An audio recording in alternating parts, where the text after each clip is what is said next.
championships we've seen recently with Brady and with those rings on his finger, but they are the champs. How long will their reign last? We'll dig into that. Who's coming for the throne in the AFC East? You and I disagree with that, Michael Robbins. Oh, hey, let's get it. Let's get into it. You said Bills? Yes, Bills. Shout out Western New York. That's cool. We'll get into it. Kyle Brandt is here. We're live in New York City on Monday, July 15th, deadline day for the franchise tag. We will have Ian Rappaport join us momentarily, but let's take a look at some news coming down the wire. Okay. Ian reporting just recently, Tom Pelissero, our other guy, that Robbie Gould and the Niners have agreed in principle on a long-term deal. Source said, now Robbie, it was a bit of a standoff situation with him and the Niners. Was this going to get done? He didn't know if he wanted to play there. There was a lot of talk about him returning to Chicago, but no, he will stay there with the 49ers. I mean, this is the NFL's most accurate kicker over the last 2 years. Last year, hitting 33 of 34. You know what school he went to? Penn State. I didn't even have to let you answer. Penn State. Yeah. Good job, Robbie. Yeah. Let's get it. It's funny because, Kay, we're looking at the Niners. It's a big deal for them because this was getting contentious, and he's going to win or lose game for them. He's a great kicker. But my mind immediately goes to Chicago. There was this almost fascination for Bears fans with Gould after the way their season ended. Fascination so much so that Chicago newspapers like the Tribune were tracking his real estate listings that he was leaving town because he lives there and everything. Great story. Great story, but it ain't happening. Parkey's gone. Gould ain't come. The Bears still have work to do, but for the Niners, at least they can breathe now. They got their kicker. I do like that they are taking care of business, the Niners, on this day. Gould said, I'm not going to make any decision until Monday, the actual deadline. It is well before 4 p.m. Eastern. Now we're on the lookout for Jadeveon Clowney and others, and we'll be talking to Ian Rappaport throughout the morning to get the update on who is signing, who's not signing, and how long some of these holdouts might take place going into training camp a week from today. But for now, it is time to count down to training camp presented by Rocket Mortgage and Quicken Loans. All things AFC East all day on NFL Network and on Good Morning Football and over at NFL.com. The Pats have won 10 straight AFC East titles. They've played in 8 straight AFC championship games. Michael, do you foresee the Pats losing their grip on this division, their stronghold of this thing, anytime soon? Well, I think it could be in trouble. Okay. I really think it could be. I mean, you look at what Sean McDermott has done up there in Buffalo. I mean, they have taken care of the line of scrimmage with the draft and with their free agent additions. Let me read a little bit. Let me read some things to you guys. First of all, they brought in veteran Frank Gore, who I blocked for a Hall of Famer. He's going to be a guy who's going to be able to get that backfield together. But the line of scrimmage, LeAdrian Waddle, tackle out of New England, Ty Nsekhe, swing tackle out of Washington, center Mitch Morris, center Spencer Long. Can I go on? I mean, it's the line of scrimmage, and then you go into the draft, and Cody Ford, who everybody as a first-round tackle, falls right there to you. Now, Josh Allen has to take the next step. I think this defense, this top-rated pass defense, will give Tom Brady fits, as it did last year. Sean McDermott is a genius when you talk about pass defense. But this offense and what they did with the offense and defensive lines, I mean, Ed Oliver also to be able to push that pocket in Tom Brady, I love what the Buffalo Bills are doing. And look, Patriot fans, don't get off my Twitter, okay? Get off my Twitter. My mom didn't do anything, okay? They made a lot of improvements.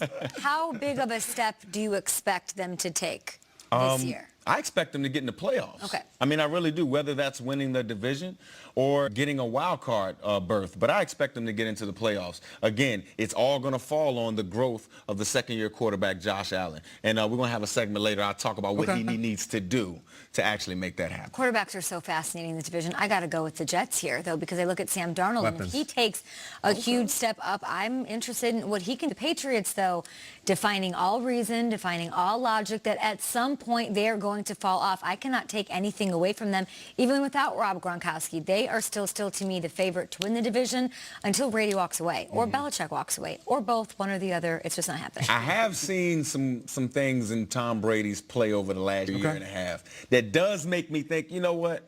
I do see a fall off in Tom Brady. Okay, look, guys, I'm not saying he can't hit an out. I'm not saying he can't throw the ball 40 yards down the football field, but his deep ball accuracy has been off a little bit. And you just see him get skittish in the pocket some. If you get some bodies around him, he's sometimes not just that stoic guy in the pocket that we're used to seeing him be. Sometimes he gets a little rattled. They're going to run the hell out of the ball. And they're going to, I was going to say, they're going to adjust. They really are. You know, I look at it like we've been waiting for this for a decade.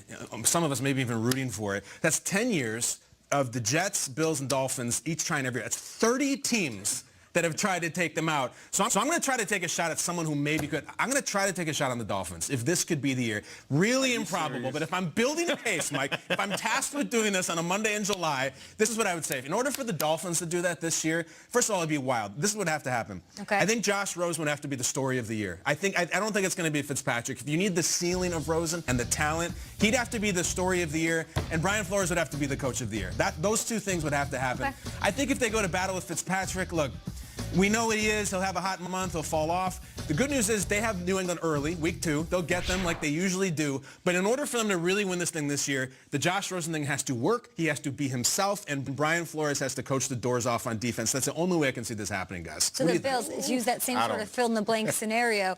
The Bills will make the playoffs if what happens? If Josh Allen checks the ball down some, man.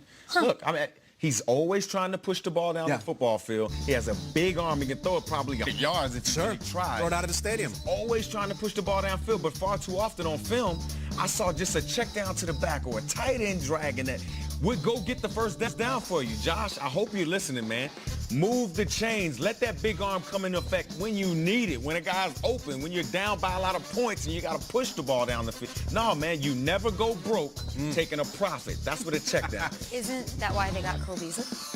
Yeah, that is. He's always open. He's 7'11". He's always open. And again, Beasley be that guy. hit those running backs. I know I'm a running back, but hit those running backs. Check downs leads to touchdowns. Jets make the playoffs if Sam Darnold takes a huge leap in year 2. Every piece is in place for him to do that. I want to see consistency out of him because we saw what he could do. I think Adam Gase, the quarterback whisperer, will bring some creativity to this offense and to him. Having Le'Veon Bell is going to be huge for him there, but limiting the mistakes as a second-year quarterback is going to be huge for him. 15 interceptions to 17 touchdowns, a little bit too many. So if he can sort of be consistent in his decision-making and then you add some creative stuff, Robbie Anderson is his weapon there, I like the Jets this year. Okay, I'm sensing a lot of excitement for you about the Jets this morning. I don't know. Did you find answers out in the desert? Did you have an epiphany out there in the Red Rocks about the New York Jets? I not. No? I just was happy to get home to my Gotham green team. I hear you. I hear you. That's the deal. But I like the Bills as well. The question is, taking them out of the equation, about them all taking a leap up, which they all should do. And they could do that with Rosen down in South Beach if he proves to be a great player throughout training camp. But are the Patriots, are we worried about them at all going into 2019? That's what it comes down to. I know. I've been trying to scream it for the whole offseason because that question comes up, are they going to miss Gronk? I don't think that they are. And I say that full respect for as great of a player he is.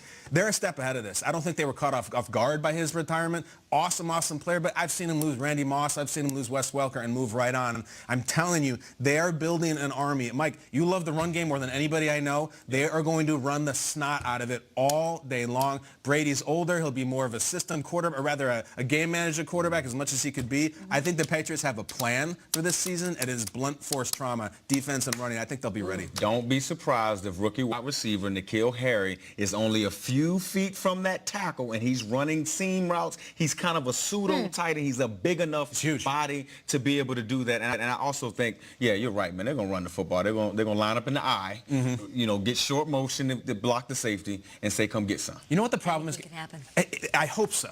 Belichick, say what you will about him, if there's faults maybe, he is so good going against young quarterbacks. Like, he tears them apart. He has since Roethlisberger was a young quarterback. And look at the 3 guys in the division. They're all second-year little puppies. It's hard to see this year that they outdo Belichick. It's hard. He doesn't allow a rookie quarterback to see the same look twice. When he just always switches it up. But to your point, I think they'll miss Rob Gronkowski right before the playoffs.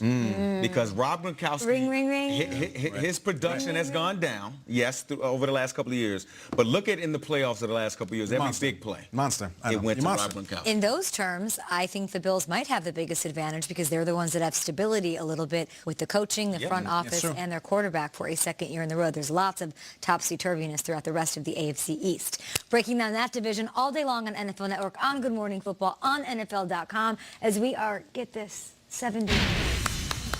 Applause. All day long on NFL Network.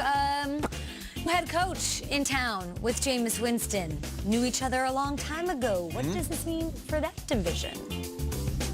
Best in football, okay?